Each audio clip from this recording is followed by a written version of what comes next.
4 મહિના પહેલા અડાજણ વિસ્તારમાં થયેલ ₹10 લાખની લૂંટને અંજામ આપનાર રીઢા આરોપીને ઝડપી પાડતી સુરત શહેર એસઓજી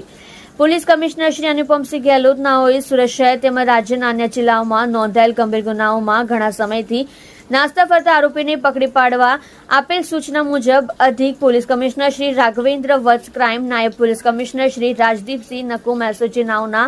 માર્ગદર્શન હેઠળ એસઓજી પોલીસ ઇન્સ્પેક્ટર નાઓની સૂચના મુજબ એસઓજી દ્વારા નીચે મુજબની કામગીરી કરવામાં આવેલ છે। એસઓજીના ટીમના માણસો શહેર વિસ્તારમાં પેટ્રોલિંગમાં હતા તે દરમિયાન એએસઆઈ ભરતભાઈ દેવીદાસભાઈ તથા એએસઆઈ મોહમ્મદ મુનાફ ગુલામ રસુલ નાઓને મળેલ બાતમી આધારે ઈચ્છાપુર વિસ્તારમાંથી આરોપી સચ્ચુ ઉર્ફ કરણ રામ અવતાર રાવ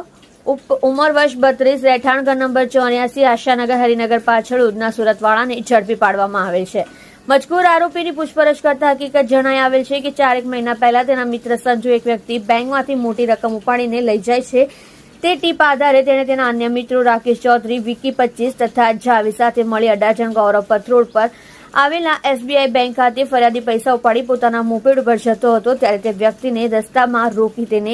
ધાક ધમકી આપી તેનું અપહરણ કરી તેની પાસે રહેલ રોકડ રકમ 10 લાખની લૂંટ કરી નાસી ગયેલ બાદ ફરિયાદીએ લૂંટનો ગુનો અડાજણ પોલીસ સ્ટેશનમાં ગુનો દાખલ કરાવેલ હતો જે ગુનામાં પોતે આજ દિન સુધી પોલીસથી બચવા નાસ્તો ફરતો હોવાની હકીકત જણાવેલ હતી। ઉપરોક્ત આરોપી અડાજણ પોલીસ સ્ટેશન ગુના નંબર 2024 ઇપીકો કલમ 392, 365, 342, 504, 506, 114 મુજબના ગુનામાં નાસ્તો ફરતો હોય જેથી તેના વિરુદ્ધ કાયદેસરની કાર્યવાહી કરી આરોપીને અડાજણ પોલીસને સોંપી આપેલ છે।